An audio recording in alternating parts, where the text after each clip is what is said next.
Hey guys, today I am going to discuss with you the round robin scheduling algorithm, okay, with a different types of numericals. In the previous class, I have discussed numericals and we have discussed the round robin scheduling algorithm. But in this video, I am going to discuss with you the same algorithm with a different type of numerical. So the difference is that in this case, in this numerical, all the processes are having the same arrival time. All the processes have been arrived at the time 0 and the burst time are given, and the extra thing is given is that context switch time is 1 unit.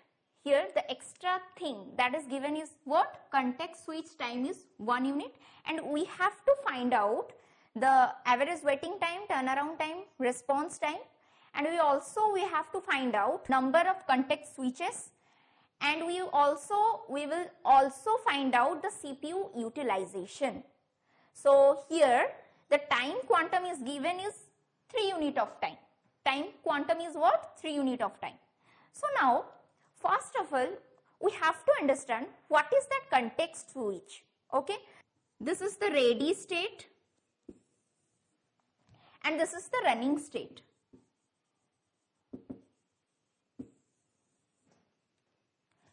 So you all are known about the state transition diagram. Okay, here it is the ready state and running state. From the ready state, short term scheduler will pick the process from the ready state and allocate the CPU to that process. Okay, suppose in the ready state there are 3 processes, P1, P2 and P3 suppose. Okay, then first of all suppose P1 is picked by the operating system and it will go to the running state. Now P1 is running, P1 is executing in CPU. CPU would allocate to the first process P1. And in this case, and we also know round robin is a preemptive type of scheduling. Here in the round robin cases, time quantum is 3. Suppose the time quantum is expired and P1 is again go back to the ready state. Okay, so in 2 conditions we can remove the process from the CPU. First condition is what? For some time quantum, and second condition is what?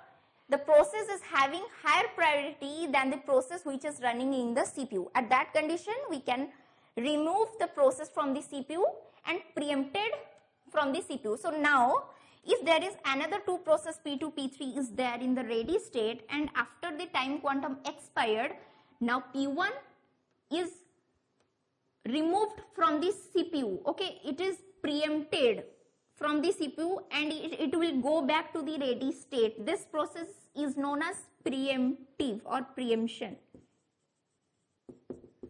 Okay, now P1 is in ready state.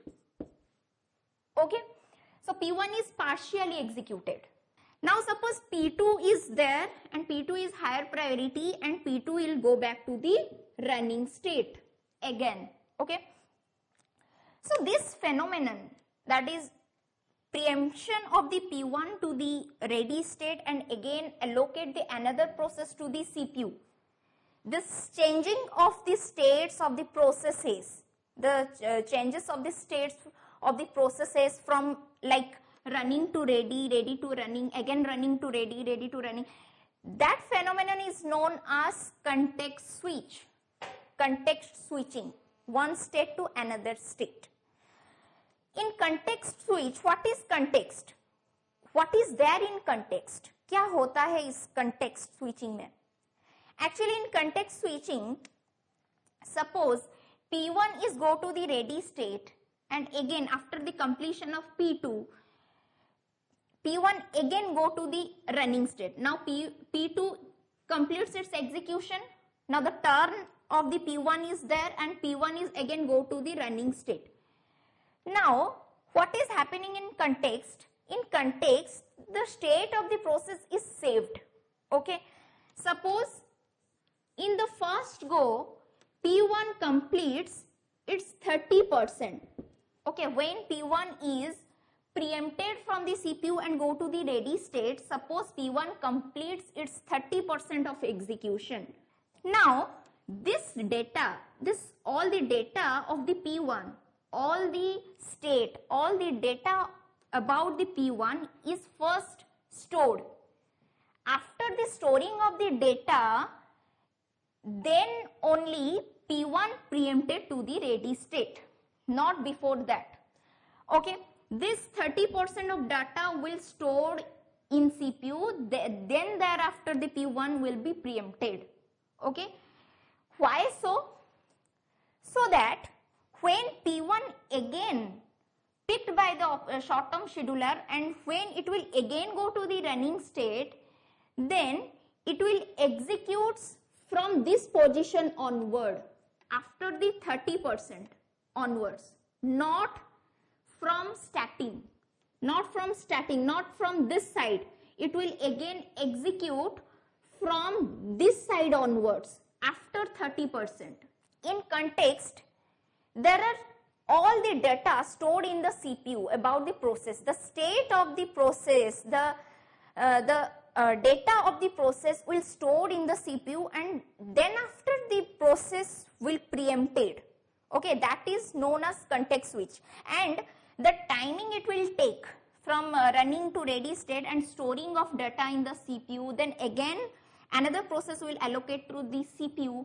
This phenomenon takes some time, and in this numerical that time would be 1 unit of time. Okay, so this is given that context switch time is 1 unit. To solve the round robin scheduling algorithm, we know that we have to maintain ready state first. Fine. So ready state means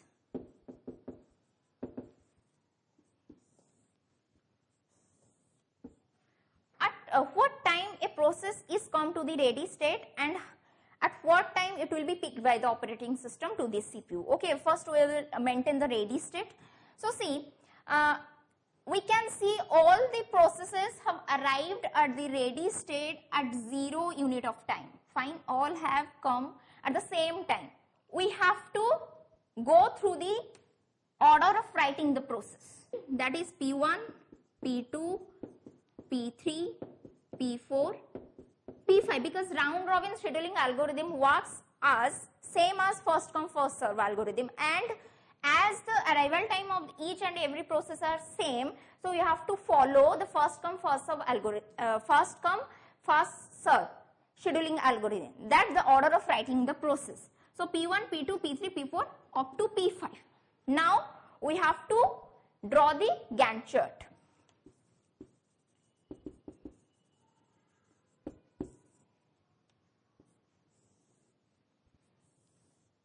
Here is the Gantt chart. So what is the first process to be preempted? So first process is P1, and we have to maintain time quantum also, and we have to check out again and again the burst time of the each and every processes. So first process to be preempted is P1. P1 is now preempted to the CPU for how many unit of time? For 3 unit of time, because the time quantum is 3. So 0 to 3 unit of time.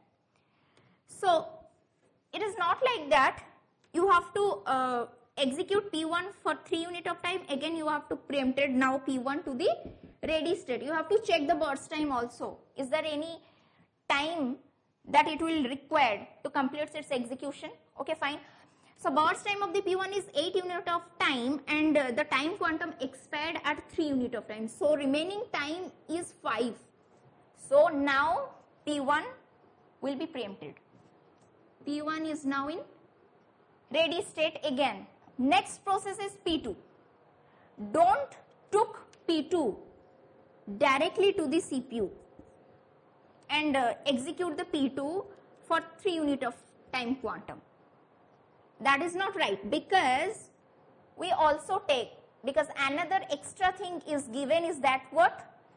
Context switch time is 1 unit.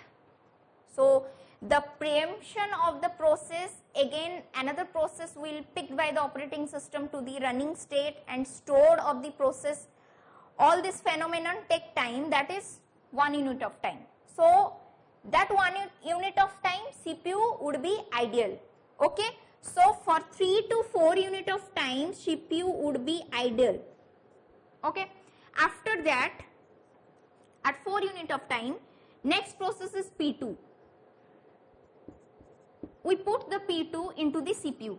For how much time? 3 unit of time. And check out the burst time of the P2. The P2 is having burst time 2 unit of time. No need to execute P2 for 3 unit of time, that is 7. No, because the burst time of the P2 is 2. 4 plus 2, that is 6. P2 is completed.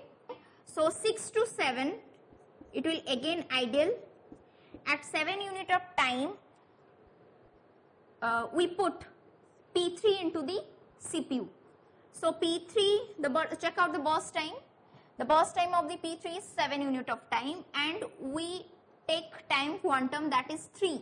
So remaining time P3 will require is 4 unit of time. Fine. So P3 will executing for 10 unit of time. 7 plus 3, that is 10. And it will require more 4 unit of time. Now P3 will be preempted. Now P3, they are in the ready state. Next, 10 to 11 CPU would be idle again. At 11 unit of time, P4 will be allocated to the CPU, and the burst time of the P4 is 3 unit of time, and the time quantum is 3. So P4 will be completed. Now 12, 13 and 14. At 14 unit of time, P4 is completed. P4 is done. No need to preempt it to the ready state again. Okay. So now 14 to 15 CPU again idle. At 15, next is P5. So check out the burst time. Burst time of the P5 is 5, and it would be executed for 3 unit of time, that is 18. And next rest time it will require is 2 unit of time. Again 8 into 19, it would be idle, because context switching is happening, and context switching required 1 unit of time. So P5 again go to the ready state, and 18 to 19 CPU would be idle. Now next process is what? P1. So the rest time of the P1 is 5 unit of time. We can allocate P1 for time quantum 3 unit of time.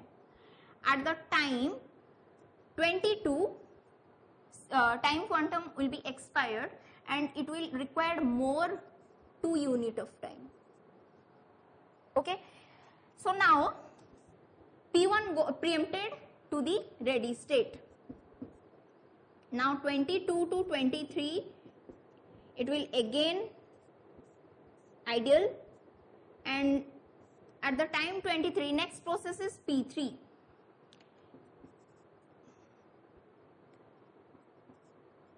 P3 will allocate to the CPU.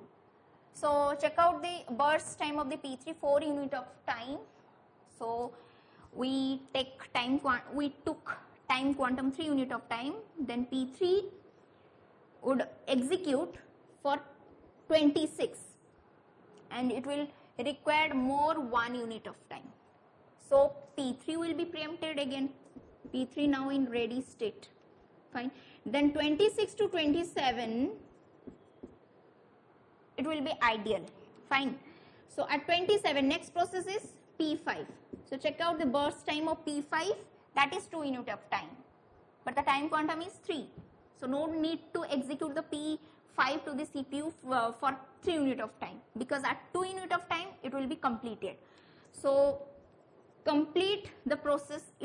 Now P5 is done. P5 is completed. Okay. Next is 29 to 30 for 1 unit of time. Again CPU will be ideal. Next process is what? P1. So check out the burst time, 2 unit of time. So 30 to 32. Again for 1 unit of time, 32 to 33, CPU will be ideal, and the final process is P3. The burst time of the P3 is, rest is 1 unit of time, that is 34. So now P3 is done and P1 is done. All the processes has completed its executions. So this is the Gantt chart. At 34 unit of time, all the processes have completed its execution. CPU is done. Okay, now next is context switches. How number of context switches? Check out how many context switches are there in the CPU. So count 1, 2, 3, 4, 5, 6, 7, 8, 9. So number of context switches is, number of context switches are 9 context switches are there. Okay. So next is CPU utilization. So what is CPU utilization? CPU utilization is expected burst time by actual burst time. Expected time divided by actual time.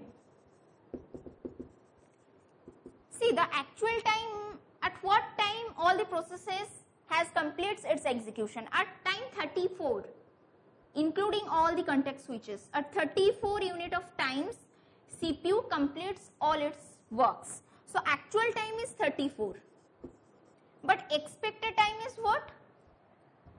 This is the expected burst time. At the starting of the processes, when all the processes have been arrived at the ready state, at that moment we expect that this all the process need this 8, 2, 7, 3, 5 unit of time in CPU. We expect that. But the actual time is 34. Okay, so this original burst time 8 plus 2, 10, 17 plus 3, 20, 25. Add this burst time, that is 25. This is the expected time. Actual time 34 because of context switching. Okay, number of context switching is 9 and 25 plus 9, that is 34. So that's why the actual time take 34 because of the context switching. And if we calculate the utilization of the CPU, then 25 by 34 into 100, 73.5%. So the CPU utilizations of this process is 73.5%. Next, find out the waiting time, turnaround time, response time, all of that. Okay. Firstly, find out the completion time. What is the completion time? First, find out the completion time. For P1, at what time P1 is completed? Check out from right side, okay. This one. At 32, P1 is completed. So, completion time of the P1 is 32. For P2, the completion time of the P2 is 6. The completion time of the P3 is 34 and 14 is the completion time of the P4, and next P5 is completed at 29. Okay. Next is turnaround time. Turnaround time means completion time minus arrival time. So all the processes have been arrived at the same time, 0. So 0 is the arrival time of each and every process. So turnaround time would be 32, 6, 34, 14 and 29. Next, waiting time. Waiting time means turnaround time minus burst time. Okay.